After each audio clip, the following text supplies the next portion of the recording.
Juste à côté du Bugarak, nous explorons le cœur de la matière en pénétrant les gorges de Galamus. Dans une cavité se trouve un carré Sator, support de connaissance de la conscience qui structure et organise la matière. En compréhension du carré Sator, nous allons définir les 3 tiers qui composent l'âme à tiers. Prendre en conscience la nature et l'origine de la matière. Sator, à repos, Ténet, opéra, rotas. Avec les champs de conscience dédiés entre soi-je et moi-je dans leur stratégie de jeu, les Cathars ont pu retrouver la connaissance de mystérieux carrés magiques qui, en traversant l'histoire, permettent de comprendre la matière. La différence de son comportement dans l'univers absolu et relatif, mais aussi l'origine de la conscience. Matière entière.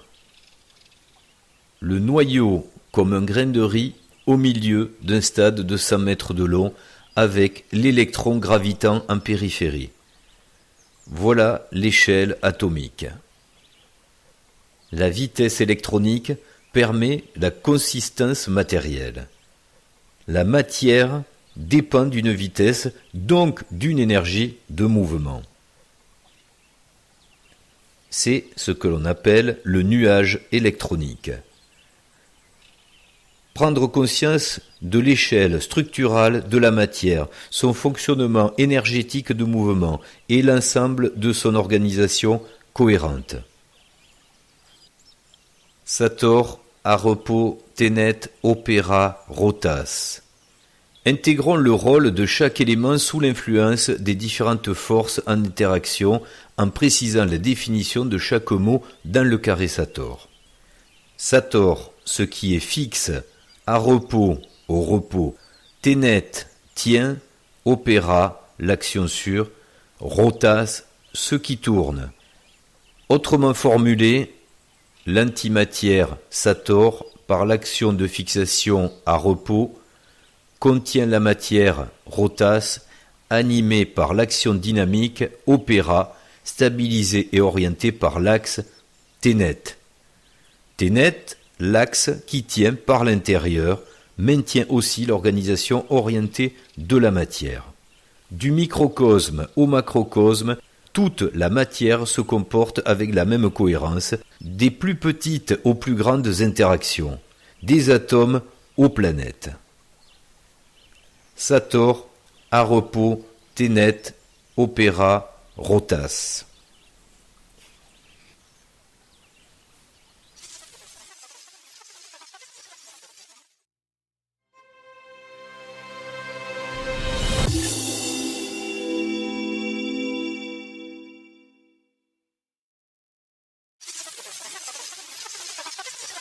L'ermitage Saint-Antoine de Galamus, où on retrouve le fameux carré Sator qui, je dois bien le dire, on a essayé de trouver l'historique récente, puisqu'on voit que la gravure en marbre qui a été apposée sur les pierres d'origine sont sûrement contemporaines. Et n'ayant pas de traces officielles historiques de ce qu'il y a avant, c'est un petit peu gênant, puisque on aurait quand même aimé garder la preuve que ce site fait partie des sites gnostiques qui ont abrité cette connaissance. Mais le fait qu'il y soit aujourd'hui prouve qu'il y a quand même une continuité, puisque personne n'ira, j'imagine, d'autorité flanquer une pièce de symbolique dans un lieu mystique.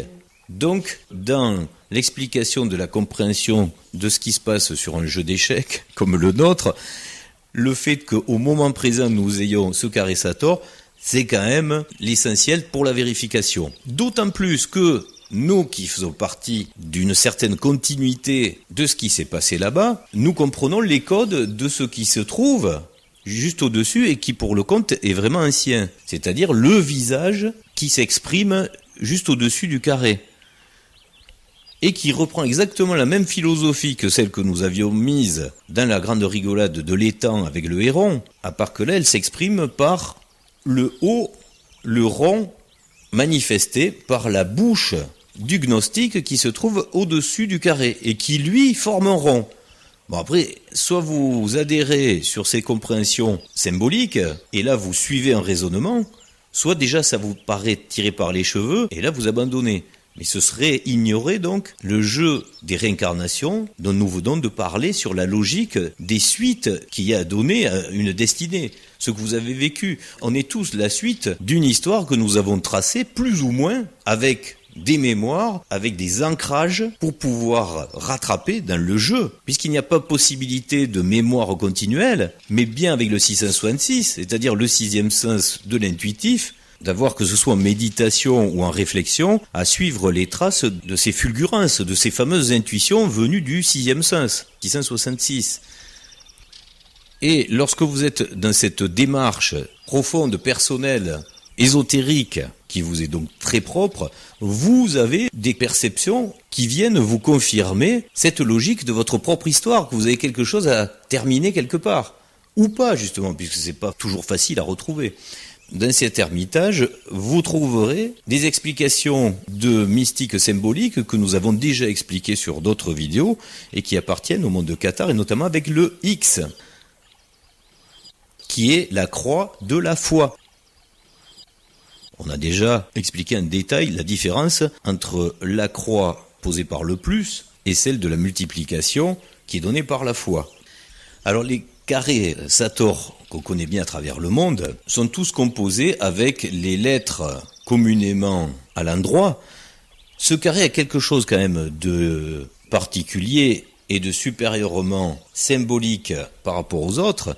Ça veut dire que la personne qui l'a gravé, ou la personne qui l'a fait graver, connaissait le sens de fonctionnement de ce carré magique, puisque vous remarquerez la subtilité des T de Ténet qui sont correctement orientés, c'est-à-dire qui décrivent en partie supérieure et en partie inférieure une inversion, et en partie miroir droite et gauche également, une symétrie qui laisse comprendre la rotativité. C'est quelque chose que nous allons développer un petit peu plus tard dans la compréhension du carré Sator. Ce qu'est le carré Sator, on peut d'ores et déjà le dire, c'est ni plus ni moins, avec 5 mots, l'explication de la fabrication de la matière. C'est ni plus ni moins que le plan de compréhension, de cohésion et d'agglomération de la matière. C'est pour ça que nous allons reprendre quelques diapos de la vidéo sur le carré Sator que nous avions présenté avec sa cinématique pour qu'elle puisse révéler cette compréhension de la mécanique et de l'aspect énergétique qui doit se comprendre dans l'élaboration de la matière. Alors, comme ça n'a pas été forcément compris, nous allons donc reprendre ces quelques plans de la cinématique pour pouvoir vous les expliquer en détail. Sator à repos, Ténet, Opéra, Rotas nous aide à comprendre la différence, et là on mettra un peu plus l'accent là-dessus pour bien le signifier, la différence entre l'univers relatif et l'univers absolu. Ce qui était tout à fait exprimé clairement d'ailleurs dans la religion égyptienne, avec Atom qui prenait l'expression Atum, ce dieu égyptien qui venait, comme par hasard, d'Héliopolis. Intéressez-vous, si vous voulez faire le parallèle avec l'expression qu'il en est donnée dans la religion égyptienne, et vous comprendrez le rôle de l'unique pour le tout. C'est pas du tout du New Age, c'est vraiment une équation obligatoire de la physique et de la mathématique pour le monde exprimé dans la matière. Dans cette présentation, nous allons effleurer également l'idée plus compliquée. C'est pour ça qu'on n'ira pas non plus la développer à son paroxysme, mais juste l'effleurer pour donner l'utilité à comprendre ici sur le support et l'architecture nécessaires à ce fonctionnement du carré Sator qui oblige un support de mémoire et un décisionnel de conscience intelligente. Si on faisait le parallèle avec ce que nous connaissons en résolution mathématique aujourd'hui, ici dans le relatif, on pourrait dire en mathématiques du calcul que c'est la maîtrise des quaternions. Il y a cette compréhension à trouver dans le parallèle avec les quaternions. Bon, alors comme c'est très compliqué, évidemment, à développer, puis ça nous intéresse pas vraiment de rentrer dans ce détail de cette mécanique. Ce qui nous intéresse, c'est d'en aborder la conscience par rapport à la philosophie pour comprendre la cartographie générale du jeu, de l'interaction entre l'absolu et le relatif. Pour ceux qui seraient de la typologie 1, de pouvoir le prendre en conscience pour réaliser le souhait d'avoir ajusté cette boussole, puisque comment on pourrait projeter son retour, donc son réveil de l'être du soi-je dans l'absolu, si dans le relatif, le moi-je n'en a pas eu l'idée. Ça peut arriver dans certains cas, mais là, dans cette transition, c'est pas le cas, donc il faut bien qu'il y ait une résolution. A priori, il vaut mieux, oui. Donc, tous ces éléments que nous présentons sont là pour ça, c'est pour cette prise en conscience. Alors pour les femmes, je sais que c'est plus difficile, parce que ce que nous voyons là, c'est quand même typiquement masculin. Mettre les mains dans la matière, c'est presque de la mécanique. Je veux pas faire du sexisme d'attribution sur les disciplines, mais c'est comme ça, c'est la nature des choses. C'est quand même pas très féminin. Mais pour autant, on l'a dit, ce sont des carrés magiques. Je pense qu'ils peuvent toucher tout un chacun qui cherche, notamment l'aspect philosophique aussi, qui est peut-être un peu moins masculin. Après, on trouve chacun son chemin de résolution, mais les carrés, en principe, parlent à tout le monde. Avec plus ou moins de difficultés, évidemment. On le constate sur la périodicité de vues sur cette chaîne. Ce sont souvent les mêmes personnes qui regardent plusieurs fois les vidéos, puisque effectivement, il est quand même recommandé, lorsqu'on n'a pas forcément intégré une idée, un concept, de le remanier, de le réfléchir, de réécouter pour pouvoir le cerner réellement. Tout simplement le comprendre. C'est pour ça que je dis ça, c'est pour dédramatiser un petit peu, même si c'est pas votre partie de comprendre exactement la mécanique de la matière, c'est pas très grave. Ce qui compte, c'est avant tout d'en avoir l'idée de l'utopie de la philosophie, de ce pourquoi vous êtes venu jouer dans le relatif, et ce pourquoi votre idéal d'aujourd'hui rejoint l'utopie pour repartir du bon côté. Là, c'est une prise en conscience de faisabilité de la matière qui peut aider certains à définir la subtilité des différences entre vivre dans le relatif et dans l'absolu, mais elle n'est pas absolument nécessaire. Pour gagner du temps, on va pas revenir sur cette longue vidéo de présentation du carré Sator animé, qui dans sa cinématique fait très bien comprendre le génie et l'intelligence de cette projection qui fait de la 2D en 3D. On va juste, pour se rafraîchir la mémoire, pour en comprendre le sens, la signification, le remettre dans son ordre justement de projection en 3 dimensions. Sator, Arepo, Tenet, Opera, Rotas. On rappelle le sens. Sator, ce qui est fixe. Alors, certains puristes de la langue diront non, mais ça marche pas, parce que c'est pas Sator, c'est Stator. Ce qui est fixe, ce qui est stable. C'est pas faux. Mais il y a une subtilité plus grande, c'est que dans le concept de Sator, comme c'est une stabilité très relative, vous pouvez très bien intellectuellement, si vous n'êtes pas psychorigide, comprendre qu'on peut utiliser le mot Sator. Parce que ce n'est pas statique. Donc ça n'a pas à être Stator, c'est Sator. Et ça, peut-être vous le comprendrez plus tard avec le développement explicatif du détail de ce plan à créer la matière. Pour faire le résumé très rapidement, Sator, donc ce qui est fixe, à repos, au repos évidemment, c'est du français, Tenet, tient, opéra, ce qui opère, donc l'action, sur, rotas, ce qui tourne. Et là, je précise que Tenet est bien évidemment l'axe qui tient par l'intérieur, c'est très important de le comprendre, puisqu'il se retrouve en palindrome horizontal et vertical sur le plan du carré Sator. C'est bel et bien lui, la croix, dans les 3 dimensions, qui réunit les forces qui s'expriment autour de lui. Et c'est pour ça qu'on le retrouve d'ailleurs dans la philosophie également du carré Qatar, puisque je rappelle, Qatar, Areta, Tenet, Atera, Ratak. On a Tenet également qui se trouve en son centre, et on le verra plus tard, c'est pas un hasard. On l'a vu grâce à l'animation de la vidéo du carré Sator, c'est lui qui maintient aussi l'organisation orientée de la matière.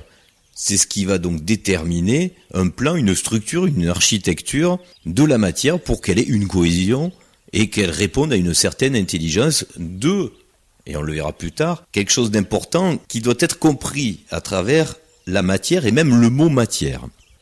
On vous invite bien sûr une fois de plus à bien analyser, à bien méditer le rôle de chaque élément et de leurs interactions, en rappelant la phrase de cette architecture, Sator a repos tenet opera rotas, ce qui est fixe au repos tient l'action sur ce qui tourne, et autrement formulé, Sator, l'antimatière, par l'action de fixation à repos, contient la matière, donc rotas, animée par l'action dynamique de l'opéra, ce qui opère.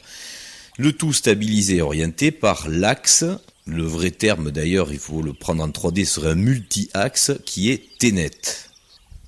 Le problème en tant que moi-je relatif, c'est que dans la conscience relative, l'incompréhension qui est nécessaire d'ailleurs pour le jeu de Sator à repos peut se perdre dans la métaphysique magique déviante. On en a parlé, c'est ce qui fait l'incompréhension de la métaphysique qui entraîne le New Age à pouvoir gruger les moi-je dans un raisonnement absolument faux, alors qu'il est clair et net lorsqu'on comprend comment la métaphysique s'articule, que peut représenter cette fameuse combinaison de Sator à repos.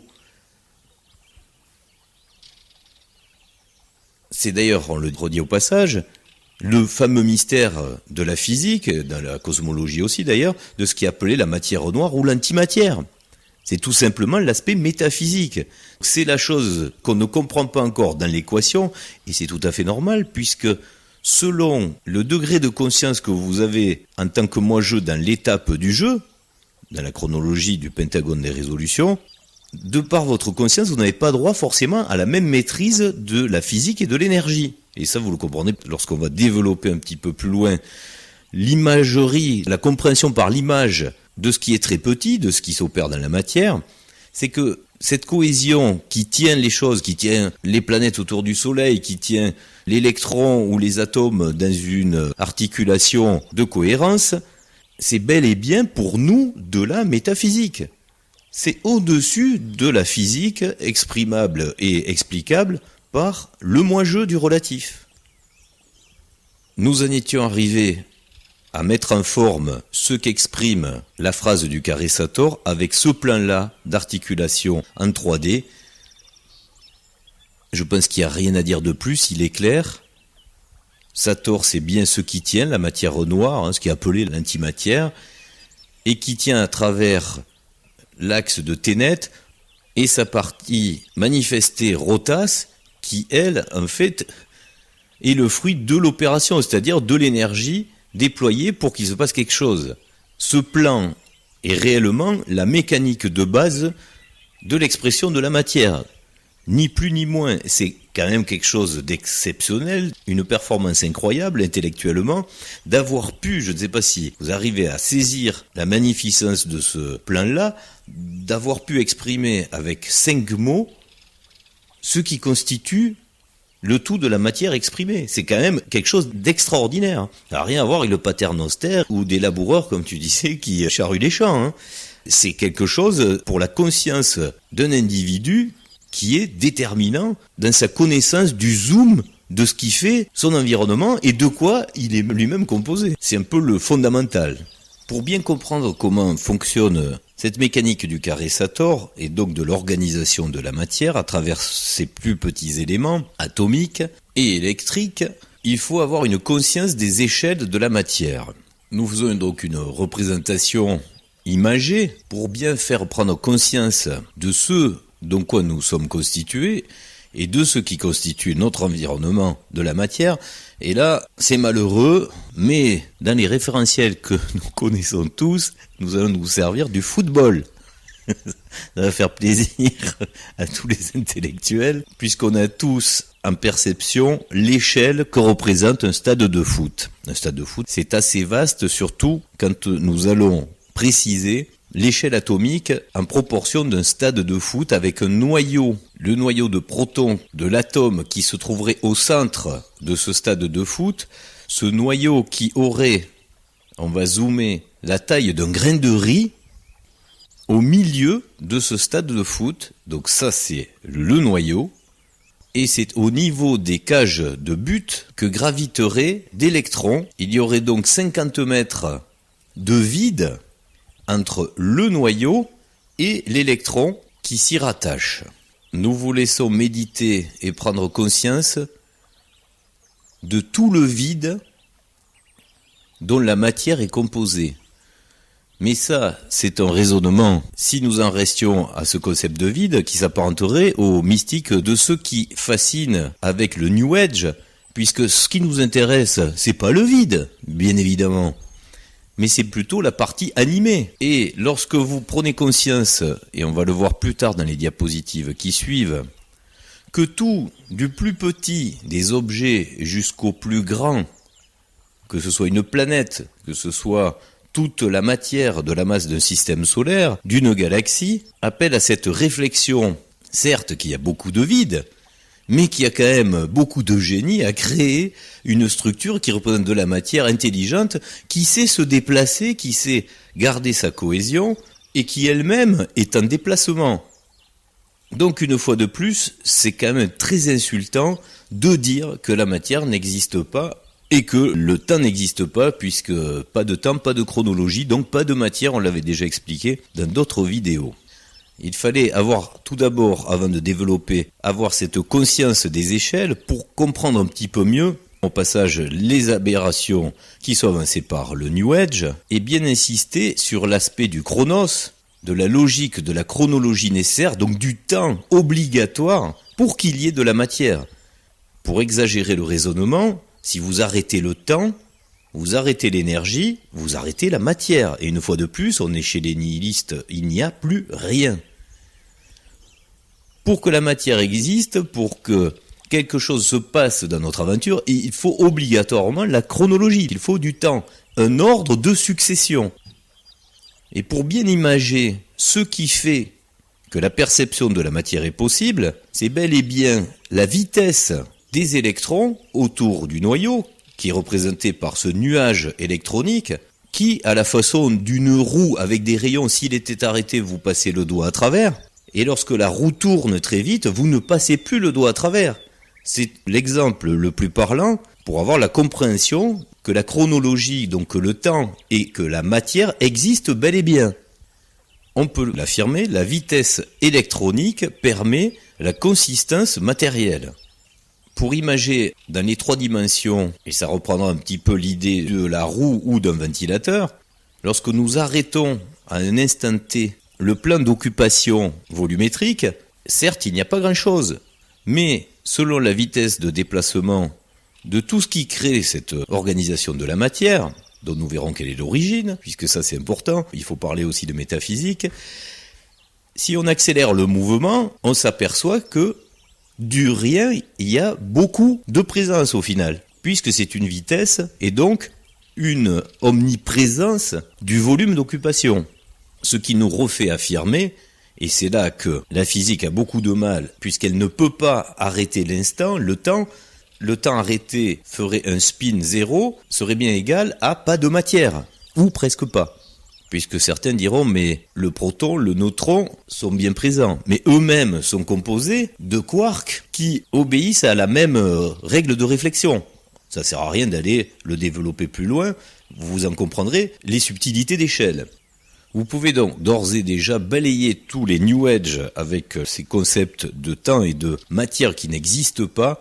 Ça, c'est l'aberration de la folie du moi-je relatif la plus absolue, si on peut mettre justement de l'absolu dans du relatif une fois de plus. La matière, on peut le dire, elle dépend donc d'une vitesse. S'il y a une vitesse, c'est donc une énergie de mouvement. Et dans cette diapositive, il y a une petite subtilité que nous n'allons pas développer maintenant, mais qui vous donne un indice sur ce qui va être développé un petit peu plus tard, sur la compréhension de ce qui crée cette vitesse et cette énergie, et qui, on peut le dire d'ores et déjà, peut créer une différence de constatation selon le point de vue qu'on peut déterminer relatif au rapport de cette vitesse. Si vous êtes un moi-je relatif, compris dans un monde matériel déterminé à la vitesse relative du moi-je, pour illustrer ces différences relatives de point de vue, nous allons parler d'un missile, parce qu'on n'aime pas la guerre, mais ça peut servir aussi. Nous allons parler d'un missile, puisque ça va très vite, c'est pour ça, qui traverse le champ de vision de moi-je relatif, et bien plus éloigné que le moi-je relatif, le soi-je absolu, le joueur donc et son jouet par procuration, qui assiste au même déplacement dans l'environnement de ce missile dans le relatif. Vous comprendrez aisément que le point de vue du moi-je relatif est beaucoup plus restreint, beaucoup plus rapide, beaucoup plus succinct que celui du soi-je qui lui a une perception plus élargie. Alors ces concepts sont faits pour comprendre les différences évidemment relatives de point de vue, même si ça ne se passe pas comme ça dans la réalité. C'est pour une compréhension de la perception de la matière, notamment dans ce qu'elle a de juste subi dans le moi-je du relatif, mais surtout, et là c'est plus dur à imaginer, dans ce qu'elle a de créé par rapport au soi-je. Dès lors, il devient pour nous ici plus facile de le rapporter à cette compréhension par rapport à une distance et une vitesse. C'est exactement la même idée que nous voulons essayer de vous faire prendre en conscience par rapport à la perception de la matière et donc de la compréhension de l'organisation de cette matière. On peut aussi au passage aborder dans la compréhension la différence d'aptitude, de niveau de perception qui est autorisée à un joueur moi-je relatif et les possibilités sans limite du soi-je qui lui intègre son omniscience et son omnipotence pour la création de cette matière. Si vous n'avez pas la perception de cette idée de conception de la matière que nous voulons vous transmettre, on va l'aborder sous une forme, sous une compréhension différente, en définissant la matière.